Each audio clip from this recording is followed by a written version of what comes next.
नमस्कार दोस्तों, मैं सीएचपी स्वागत करता हूं आप सभी का अपने YouTube channel cosmic knowledge for you में। दोस्तों, आज की इस वीडियो में हम साबुन के बारे में पढ़ेंगे। ये कक्षा 10 विज्ञान का चौथा चैप्टर कार्बन एवं इसके यौगिक का टॉपिक है। तो आइए चलिए इस वीडियो को स्टार्ट करते हैं। चैप्टर का जो टॉपिक है वो है साबुन। साबुन आप जानते हैं हमारे कपड़ों की सफाई करता है। साबुन और भी काम में आता है धोने के लिए। तो इसके बारे में हमें नॉलेज होना चाहिए और इसके बारे में कैसे ये सफाई करता है ये भी मालूम होना चाहिए। सबसे पहले बेसिक से जानेंगे इसको। आप एल्केन का सूत्र जानते हैं। एल्केन का जो फार्मूला होता है एल्केन का फार्मूला होता है CH2N+2। अब इसमें हम कार्बन की संख्या 1 लेते हैं। n बराबर क्या है? 1 है। तब क्या होता है कि C इज इक्वल मतलब एल्केन क्या बनेगा? CN बराबर 1 है, लिखने की आवश्यकता नहीं है। H बराबर हो जाएगा 2N। N बराबर 1 बैठाइए, 2 × 1 + 2 = 4। ये हमारा क्या है? एक प्रकार का एल्केन है जिसका नाम क्या है? मेथेन। इसका नाम क्या है? मेथेन। अब ध्यान से समझिए। अब इस जो हाइड्रोजन का परमाणु है इसके जगह पर हम कार्बोक्सिलिक एसिड का फंक्शनल ग्रुप होता है COOH। ये क्या है? कार्बोक्सिलिक एसिड का फंक्शनल ग्रुप है। कार्बोक्सिलिक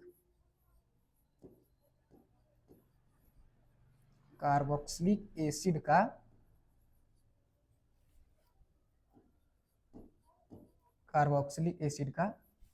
फंक्शनल ग्रुप है। अब इस हाइड्रोजन के जगह पर ये केवल एक बॉन्ड लेगा, यानी हमें एक हाइड्रोजन को हटाना पड़ेगा और उसको लाकर ऐड कर देंगे, तो जिससे हमारा क्या बन जाएगा? Carboxylic acid. मैं इसको ऐसा लिख सकता हूं कि नहीं? लिख सकता हूं। ये क्या है? मेथेन ही है। इस हाइड्रोजन के जगह पर हमें ये ला देना है, तो ला दीजिए CH3COOH।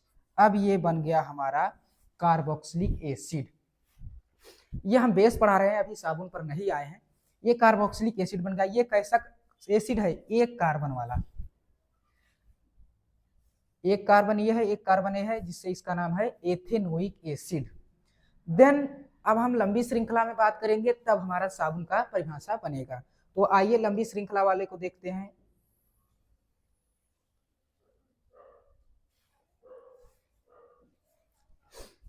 लंबी श्रृंखला जैसे कि CH3COOH है, COOH। अब मैं क्या करूं कि C की संख्या यानी number of carbon atoms, number of carbon की संख्या का करूं बढ़ा दूं। मान लेता हूं, मैं बढ़ा देता हूं 17। देन मैं इसमें बैठाऊं तो क्या होगा? C17H35 COOH। ये भी क्या है? कार्बोक्सिलिक एसिड ही है। अब मैं इस H के जगह पर एक जो हाइड्रोजन है इसको डिस्प्लेसमेंट करके सोडियम का एटम अथवा पोटेशियम का एटम ला दूं। आपको लाकर थोड़ा बताता हूं कैसे। देन हमारी जो परिभाषा होगी वो बनेगी। समझ रहे हैं मेरी बात को? अब मैं परिभाषा लिख रहा हूं, इसे आप समझेंगे।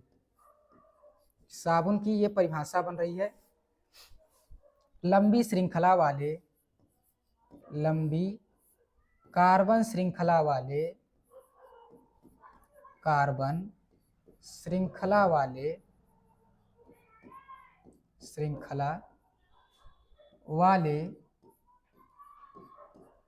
कार्बोक्सिलिक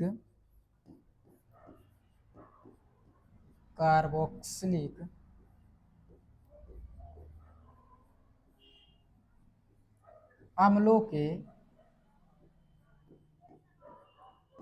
के सोडियम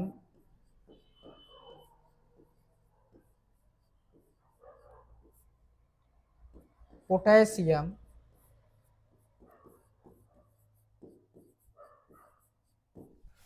लवण को क्या कहते हैं? साबुन। साबुन कहते हैं।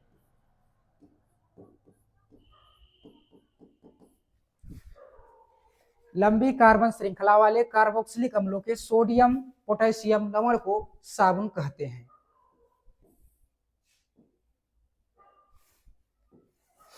लंबी श्रृंखला मतलब C17 H35 COOH। अब मैं क्या करूं, इस H के जगह पर सोडियम को ला दूं, तब ये बन जाएगा साबुन।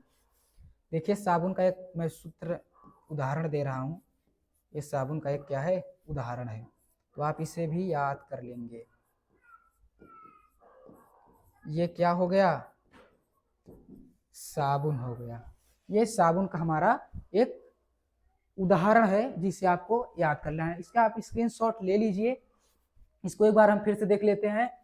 लंबी कार्बन श्रृंखला वाले कार्बोक्सिलिक अम्लों के सोडियम पोटेशियम लवण को क्या कहते हैं? साबुन कहते हैं। ये रहा आपका उदाहरण।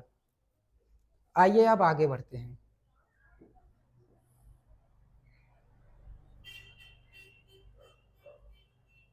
इसके बारे में हम और कुछ जानते हैं। साबुन केवल मृदु जल में सफाई करता है। मृदु जल मतलब जो हम पीते हैं, तो हम लिखेंगे साबुन केवल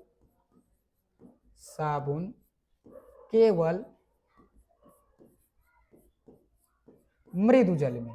इसमें मृदु जल जो हम पीते हैं, मृदु जल में सफाई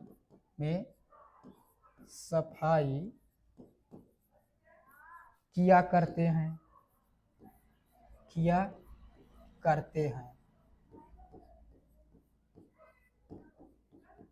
ये आपको बात मालूम हो गई, साबुन केवल मृदु जल में सफाई किया करते हैं। अच्छा, एक बात अपमार्जक की भी आती है। आपने अपमार्जक का नाम सुना होगा। जैसे जो मैंने आपको डेफिनेशन बताया था ना, तो ये थोड़ा इसको स्क्रॉल करके नीचे लाता हूं। देखिए डेफिनेशन, कार्बोक्सिलिक अम्लों के सोडियम पोटेशियम, यहाँ क्या होता है ना, जो सोडियम पोटेशियम है उसके जगह पर अमोनियम या सल्फोनेट आ जाता है। जब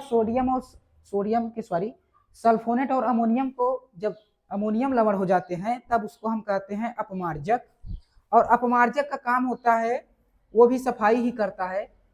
अपमार्जक भी क्या करता है? सफाई करता है, लेकिन वो क्या करता है कि मृदु जल और कठोर जल दोनों में सफाई करता है। तो आप साबुन और अपमार्जक में एक अंतर जानिए। साबुन केवल मृदु जल में सफाई करता है, जबकि अपमार्जक मृदु और कठोर दोनों जल में सफाई करता है। मृदु और कठोर दोनों जल में सफाई करता है। दोनों प्रकार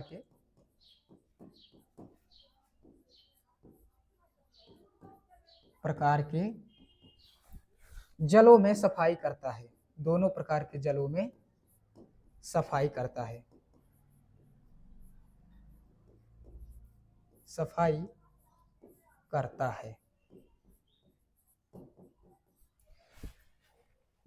इतनी बात आपको क्लियर हो गई। आइए अब साबुन का स्ट्रक्चर देखते हैं।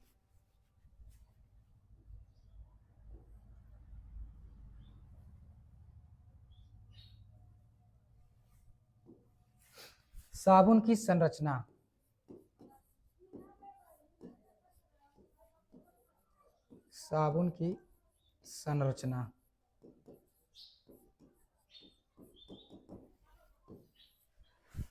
साबुन के अणु में दो भाग होते हैं। पहला, एक होता है जल स्नेही।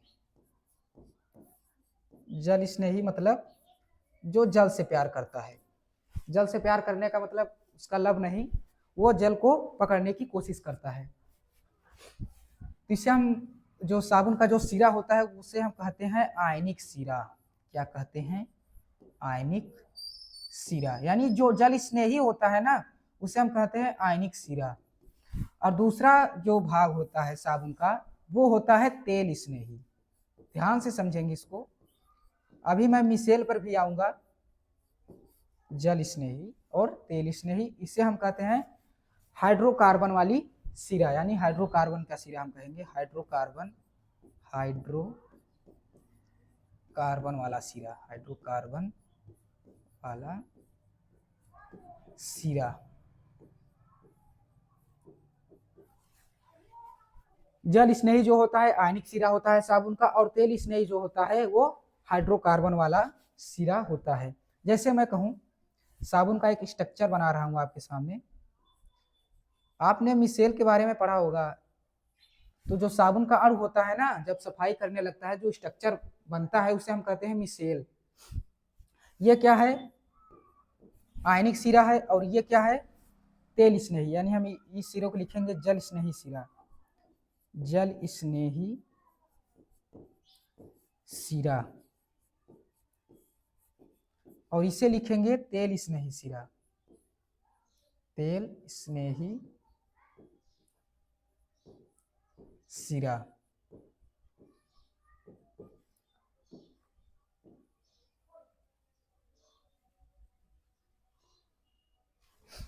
अब देखिए इसकी क्रियाविधि देखिए, साबुन की मतलब साबुन हमारे कपड़ों के मैलों को किस प्रकार डिलीट कर देता है कपड़ों से, और कपड़ा जो होता है साफ हो जाता है, क्लीन हो जाता है, बिल्कुल चमकने लगता है। तो हम इसकी क्रियाविधि आपको समझा रहे हैं, साबुन किस प्रकार से हमारे कपड़ों की सफाई करता है। साबुन की सफाई प्रक्रिया आप समझ लीजिए, साबुन की सफाई करने की प्रक्रिया, साबुन की सफाई प्रक्रिया आप समझिए। जैसे मान लेता हूं कि ये कपड़ा है, कपड़ा में मैल है, दाग बैठा हुआ है कपड़े में। अब मैंने क्या किया, एक सोप को लिया और उस पर रगड़ा और थोड़ा पानी का छींटा मारा, जिससे वो फेन में बदल गया, उसका झाग होने लगा। अब क्या होगा कि जो मैंने आपको बताया था ना, ये जो जल स्नेही सिरा है और ये तेल स्नेही सिरा है। अब मैं मानता हूं कि जो एक अब मैल का अणु लेता हूं, मान लीजिए कपड़े में आपका एक मैल का अणु है, ये रहा आपके मैल, आपका जो कपड़ा है उसका मैल है। देन क्या होगा, साबुन के जितने भी, ये साबुन का क्या है, अणु है। अब क्या होगा, मैल क्या होता है, तैलीय होता है, मतलब वो एक प्रकार का जल विरागी होता है, ना कि जल रागी। अब क्या होगा कि जो ये मैल है, ये साबुन का अणु तेल स्नेही इसमें क्या होगा, चिपक लेगा, चिपक लेगा। अब क्या होगा, इस प्रकार से जो साबुन के अणु होंगे वो चारों तरफ से मैल को घेर लेंगे। अब ये चारों तरफ से किससे घिर गया है, साबुन के अणु से।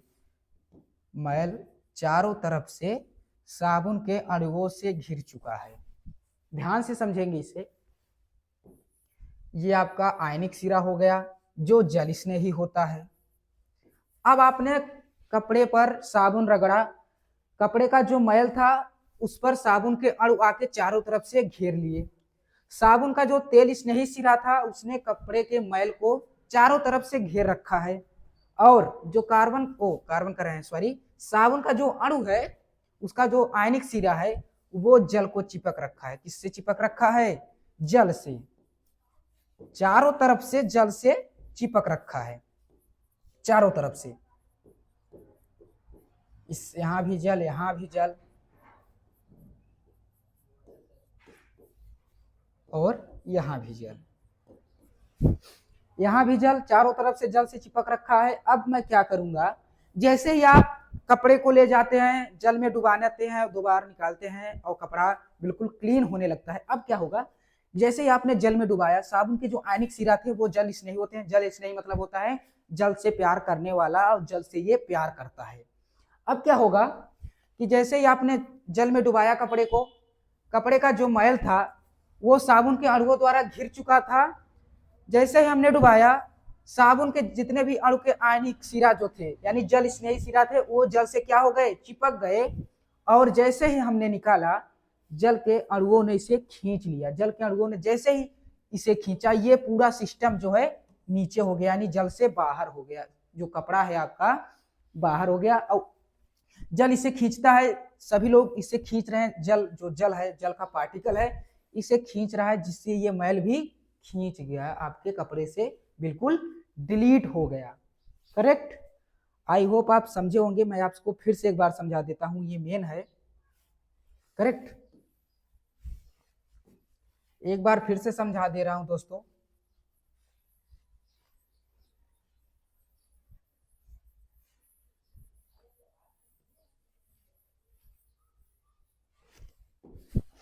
देखिए, साबुन के अणु के दो भाग, एक आयनिक सिरा और एक हाइड्रोकार्बन वाला सिरा। ये होता है जल स्नेही। कैसा होता है? जल स्नेही, जल स्नेही। और दूसरा होता है तेल स्नेही, तेल स्नेही। अब आपने क्या किया कि जो आपके कपड़े का मैल है, ये डस्ट है जो, इसको क्या किया कि जैसे ही हमने साबुन उस पर रगड़ा, साबुन का जो तेल स्नेही सिरा है ये आके इससे चिपक गया। ये क्या गया? चिपक गया। ये जल, जो साबुन के अणु का क्या है?